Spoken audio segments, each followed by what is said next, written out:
аз оғози мавсими нав Винисиус тамоман ҳунари дигарро нишон дода истодааст. Агар муқоиса ба солҳои қаблияш кунем, имрӯза нақшаш дар Реал Мадрид бисёрам каледию асосӣ шудааст. Дар умум Винисиус ки аст ки имрӯзҳо гапи забони мардум шудааст. имрӯз мо оиди 10 чизе ки шумо дар бораи Вини хабар надоштед ҳарф хоҳем зад. ҳатман тамошо кунед ва лайкро фаромӯш накунед. аллакай шуру шавқи рақобатҳои чемпионатҳои аврупоӣ тези тун шуда истодаанд. На ҳама топ-дастаҳо мавсимро бо барор оғоз карданд. аз хизматрасониҳои шарики мо 1x истифода баред ва тамошои бозиҳоро ҷолибу диданӣ созед. дар 1x регистратсияи осон ва пардохт аз тамоми гӯшаи канори дунё, вале аз ҳама муҳим бонус то $100 бо промокоди TouchFood. силкаи зарурӣ дар комментария. Ба ҳама муваффақият. якум, Винисиус футболро дар мавқеи ҳимоятгари чап оғоз кардааст. Винисиус Junior корномаашро дар Фламенгои Бразилия оғоз кард. Падараш ӯро дар 6-солагӣ аллакай ба ин бошгоҳ супорида буд. агар ҳуҷҷатҳои архивии ин дастаро негарем, он ҷо мавқеи Винисиус ҳимоятгари чап нишон дода шудааст. ба ростӣ? бале, баъдан бо сабаби ҳунари волояш ӯро ба хати пеши ҳамла гузаронданд, ҷое ки ҳозир бозӣ мекунад. оё Виниро беҳтарин бозингари дастааш номидан мумкин? фикратонро дар комментария нависед. дуюм, Винисиус аз футзал ронда шудааст. футзал дар Бразилия шӯҳрати хос дорад. дар қатори футбол мухлисони зиёди худро дорост. дар асл онро ҳам мини футбол гуфтан мумкин. хулоса замоне Вини ҳам дар футзал маҳораташро месанҷид. дар 9-солагиаш дар дастаи футзали Фламенго бозӣ карданро сар кард. баъдан ту ҳоло хурдӣ гуфта аз даста пеш карданаш. ин дили Виниро ранҷонид ва тарки футзал карда ба қафояш ҳам нигоҳ накард. дар 10-солагӣ ба футбол омад ва тамринҳоро оғоз кард. сеюм, дастаи дӯстдоштаи Винисиус дар FIFA. ҳамлагари бразилӣ аз бозиҳои компютерӣ ҳаловат мебарад. ҳавасаш дар FIFA бештар асту бозии хуб ҳам мекунад. бовар мекунед ки аз байни ҳамин қадар дастаҳои дунё Вини бо Барселона бозӣ карданро дӯст медошт. ӯ махсусан бо Лионел Месси бозӣ карданро писанд дорад. мухлисони Реал аз ин чиз шояд ба Вини норозигӣ баён кунанд. чорум, шахсиятҳое ки ба Вини писанд ҳастанд. Винисиус Junior борҳо дар бораи футболбозони дӯстдоштааш ҳарф задааст. аввалан Криштиану Роналду ба ӯ писанд аст. ё дигар хел карда гӯем агар Криштиану яке аз беҳтаринҳо барои ӯ мебошад. агар дар Мадрид бо ҳам ҷомҳоро ба даст меоварданд, Вини дарсҳои заруриро аз Криш ёд мегирифт, вале ин кор нашуд. нафари дигар ки ба Вини писанд аст, ин Неймар мебошад. дар як интервюаш ӯ қайд кардааст ки Неймар идоли ӯ мебошад ва дар майдон бештар ба ӯ монанд бозӣ карданро дӯст медорад. ғайр аз ин ду футболбози мунтахаби Бразилия бо ҳам муносибати хуб доранд. Неймар ба ӯ наворҳои ягон нағмаҳои футболиро равон карда мегуфтааст ки кани такрор кун кӯдак. моҳи феврал мо набарди ҳардуи онҳоро дида будем ки устод бо шогирд рақобат мекарданд. дигароне ки ба Вини писанд ҳастанд, ин Рабиньо ва Роналдиньо мебошанд. шояд Месси ҳам дар дили ӯ ҷо дошта бошаду ба касе нишон надиҳад, чунки дар FIFA маъқул аст ку ба ӯ. аз ҳамаи онҳое ки номбар кардем, Неймар ва Роналдиньо ба рушди Вини таъсири калон доштаанд. худи Вини ҳам қайд кардааст ки Роналдиньо нафаре аст ки ман наворҳояшро пайваста тамошо мекунам. Неймар ва ӯ ба ман беҳад писанд ҳастанд. агар ба бозии Вини нигаред, дарк мекунед ки бозиаш бисёр шабеҳӣ ба онҳо дорад. фикр кунед ки ӯ донишҷӯи хубе аст ки дарсҳояшро аъло мехонад. панҷум, Неймар бори Винисиусро ба гиря маҷбур кардааст. Неймар ҳанӯз дар вақти Барса буданаш бори Винисиусро гирён кардааст. дар ёд доред он бозии таърихиеро ки Барса ПСЖро дар Лигаи Чемпионҳо шикаст дода буд.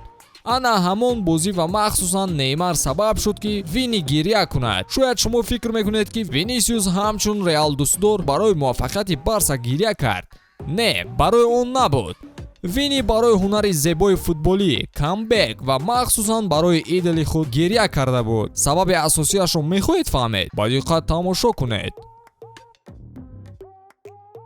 шашум, ӯ мухлиси Барселона буд. воу!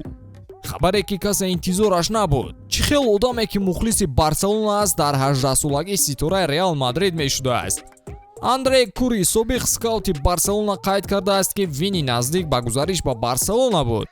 Андре ба бозиҳои ӯ нигоҳ мекард ва боз агенти Вини ҳам дӯсти наздикаш буд. ҳама чиз хуб мерафт ва интизори имзои шартнома буданд, вале дар охирин лаҳзаҳо ҳодисаи Андреро ба ғазаб овард. вини бо Реал Мадрид шартнома ба имзо расонид. Айнан ҳамин чиз чанд сол пеш бо Родриго рух дода буд. ӯ аввал бояд ба Барселона мегузашт, вале баъдан шартнома бо Реал баста шуд. ана ҳамин гуна дастаи шоҳона аз Барса барои харидани Неймар дар соли 2013 қасдгирӣ мекард. ҳафтум, футбол ҳаёташро наҷот дод. Винисиус дар Сау Гонсало ба воя расидааст. Оилааш пулу мол барои таъмини шароит ба ӯ надоштанд, вале ба ҳар ҳол барои фарзандашон талош мекарданд. Дар вақти кӯдакиаш Вини оилаашро тарк карда бо амакиаш зиндагӣ мекард, чунки падару модараш пул барои пешбурди зиндагӣ надоштанд. Сабаби дигараш ин дастаи Фламенго буд, ки аксар вақт шароит барои футболбозон таъмин мекард.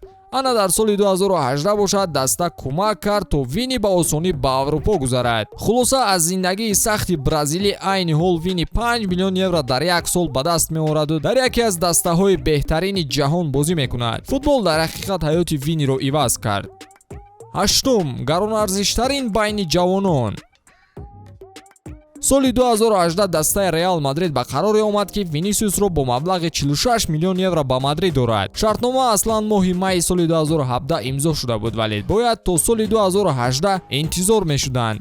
зеро Вини бояд 18 сола мешуд. Тибқи қонуни FIFA футболбоз бояд 18 сола шавад, ки ба дастаҳои касбӣ шартнома бандад. Нархи трансфер ӯро гаронарзиштарин бозингари то 19 сола кард. Илова бар ин дуюмин бозингари қиматтарини бразилӣ дар таърих гардид. Идолаш бошад дар ҷои якум меистад. ҳамчунин маблағе ки Реал Мадрид ба Фламенго пардохт кард, касе дар таърихи дастаи бразилӣ накарда буд. нуҳум, марди оила ба ҳисоб меравад.